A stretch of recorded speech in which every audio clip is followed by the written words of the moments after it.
Alright, so we're going over Chapter 4, Cluster 1, Polynomials.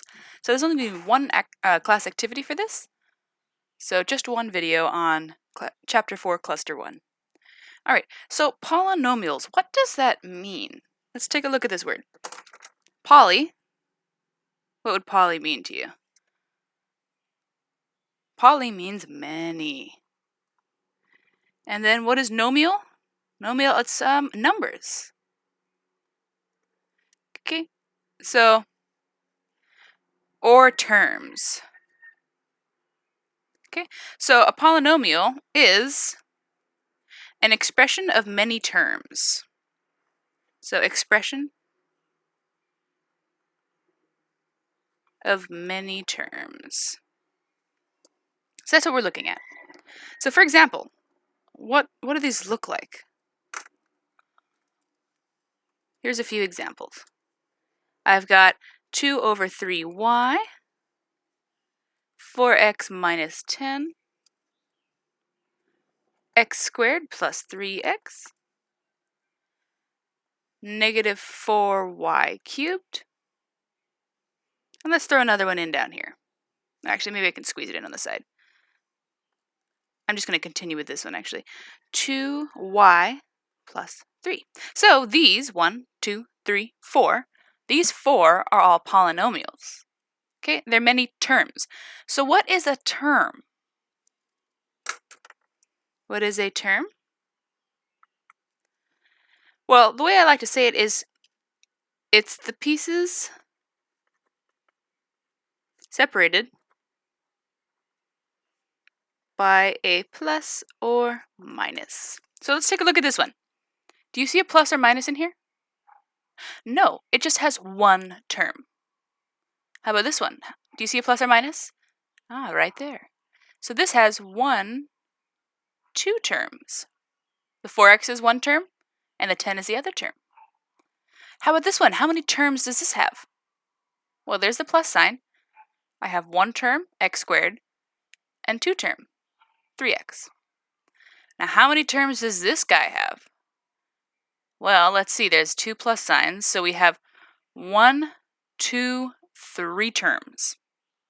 All right, so that's how many terms. So these guys have different names depending on how many terms they have. So if it has 1 term, it's called a monomial. Okay, mono, meaning 1. So which one of these guys is a monomial? Right there, that's our monomial. 2 over 3y is a monomial. If we have 2 terms, that would be 2. Think of 2. What's the word that means 2? Binomial. Okay, 2 terms like a bicycle, 2 wheels. All right, so which one of these have 2 terms? Well, it was this guy and that one. So these are all binomials. They have 2 terms. And then, let's see, if it has 3 terms, what is it called? 3. So a bicycle has 2 wheels. How about a tricycle? That's got 3 wheels, right? So a trinomial is 3 terms. And which one of these has 3 terms? The last one right there.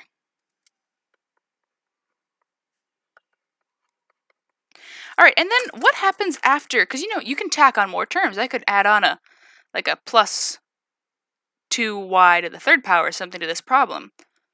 So what would those be called? Well, basically, once you hit past 3 terms, what we would say is a polynomial with blank terms. Okay, once we hit past 3. So for example, if I was looking at the polynomial 9x cubed plus 4x plus 4x squared plus 3x plus 1, that has how many terms? 1, 2, 3, 4 terms. So this one would be called a polynomial with 4 terms. All right, so that's kind of their names. Now the other thing we look at with polynomials, has to do with these little numbers floating above the variables. You know what we call those? We call those the degree of the polynomial. Okay, so we're going to take a look at the degree. So we looked at the term, now we're going to look at the degree. All right, so the degree of a polynomial,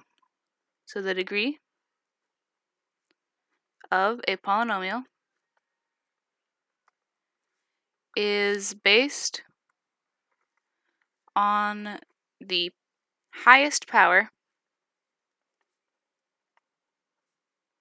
of a term. Okay, so remember, the terms are these guys here.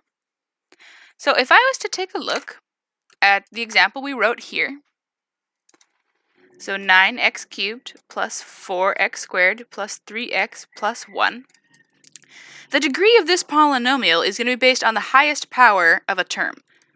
Okay? So let's see. Would I base it off of this term? The term here, the power on that x is 1. But is that the highest power I see on any of the terms? No. See, 2 is bigger than 1. So is 2 the highest power on any of the terms? No. Look at this one. There's a 3 there. So the highest power out of all of these terms is the 3. So this would be a degree 3 polynomial. Okay, I'm going to give you one and try to figure out what the degree is.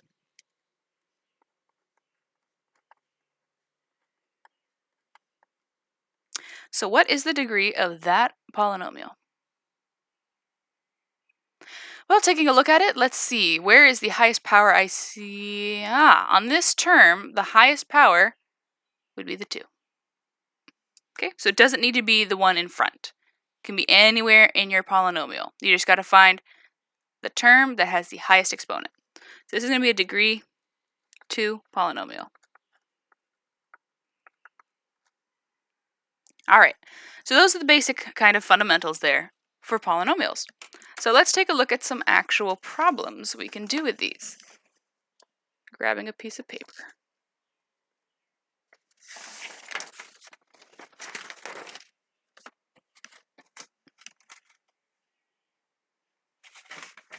All right.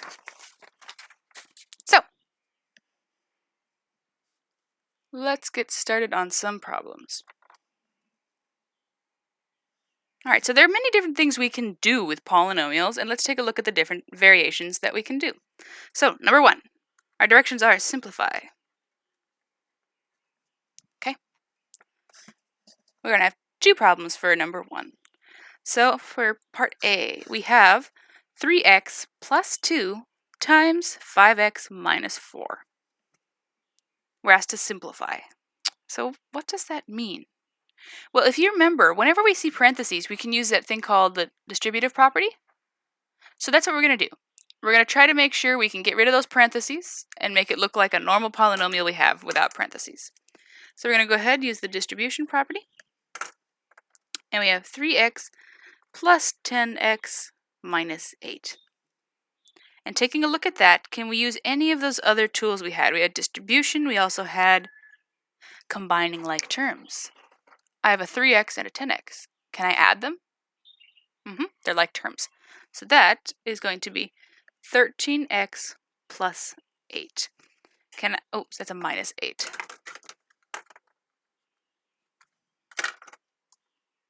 Can I do anything else with these? There's no operations I can do. These aren't like terms, so that's it. I have simplified. So here's a question.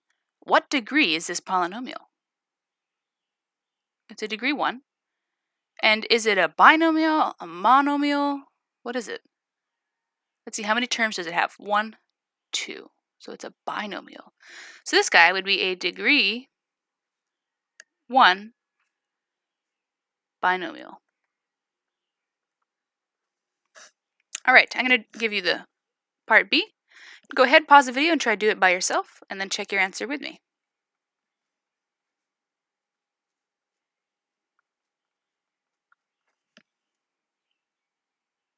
All right, so taking a look at this, we have two sets of parentheses, which means I'm going to use the distributive property 2 times.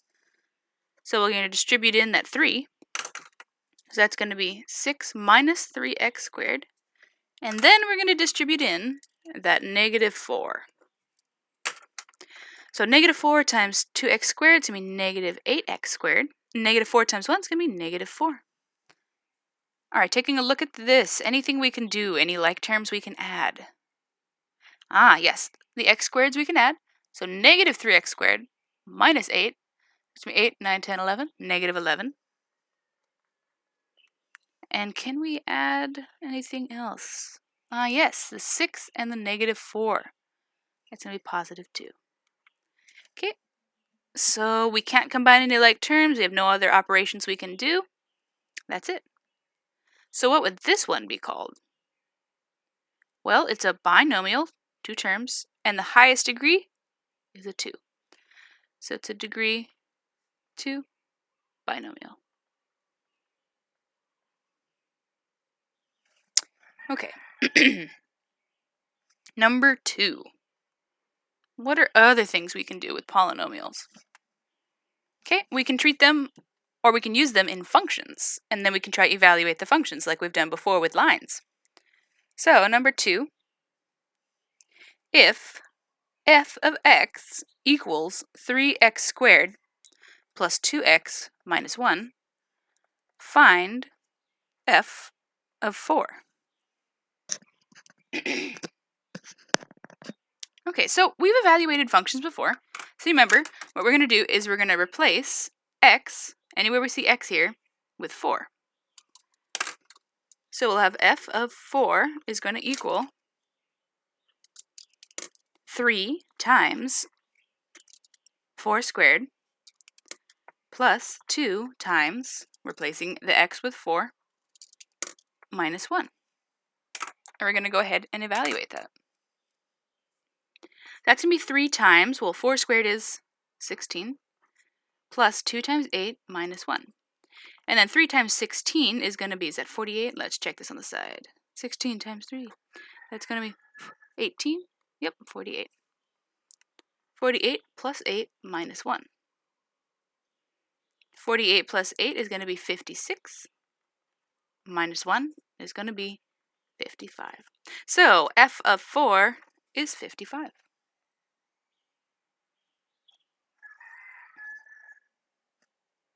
All right, here's another one similar to that. Number 3. If g of n, so a different function, is equal to 4n cubed plus 5, find g of 10. Go ahead, pause the video, see if you can figure that out. All right, so same idea happens. We're going to replace n with 10. So g of 10 equals 4 times 10 cubed plus 5. Well, what is 10 cubed? That's 1,000. So it's going to be 4 times 1,000 plus 5. So that's going to equal 4,000 plus 5, which would be 4,005. So g of 10 equals 4,005.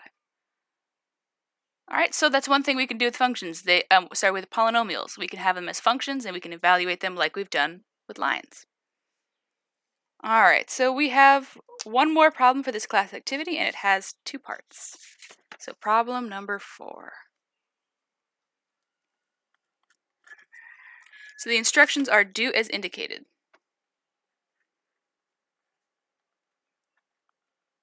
I love those instructions. All right. Part A. 7x squared plus 12x minus 9 minus negative 4x squared minus 3x plus 20. So what is being indicated here? Well, I have a trinomial being subtracted by another trinomial. So I have subtraction going on. And I have parentheses. So let's see, can I do any subtraction inside here? No, none of them are like terms. Can I do any subtraction inside of these parentheses? No, none of them are like terms. So now I have to look outside the parentheses, and I'm going to use distribution. So I'm going to distribute that minus sign to all of them. And let's see. So when I do that, I can drop the parentheses. 7x squared plus 12x minus 9 plus negative times negative is a positive, 4x squared. Negative times negative 3x, positive 3x. Negative times positive 20, negative 20. All right, so because there's so many terms flying around, I'm going to go ahead and focus on one of the terms I want to add. Let's see. 7x squared. Are there any other x squareds anywhere? Right there. So adding those, 7 and 4 is going to give me 11x squared. Okay, so I'm done with those guys. Let's take a look at another one. 12x. Do we see any other x terms anywhere? Ah, right there, the 3x. So 12x plus 3x is going to give me 15x. Okay, we're done with the x. How about the regular numbers? Do we have any of those? Ah, we have a negative 9 and a negative 20. Got to fit that triangle in there. Okay, so negative 9 and negative 20 is going to be negative 29. Okay, so let's check your answer. Are there any other like terms we can add? Any operations we can do? Nope, that's it. That's our answer. So this would be a degree 2, a degree 2 trinomial. All right, last problem for this class activity and for this section, part B. X squared plus x minus 7 plus negative 9x squared plus 2x minus 3 plus 5x cubed minus x. Okay, go ahead, pause this video, see if you can go ahead and simplify or do as indicated. Okay, so what is being indicated? Well, we have 1, 2, 3 polynomials being added together. Okay, so same thing, I'm just going to check inside the parentheses and see if any of them can be simplified. No like terms there, no like terms there, and no like terms there. All right, so I'm going to go ahead and look outside of the parentheses. Do we have any subtractions that need to be distributed in? No, so we're good. So we could actually just drop the parentheses and then go ahead and simplify like we did before.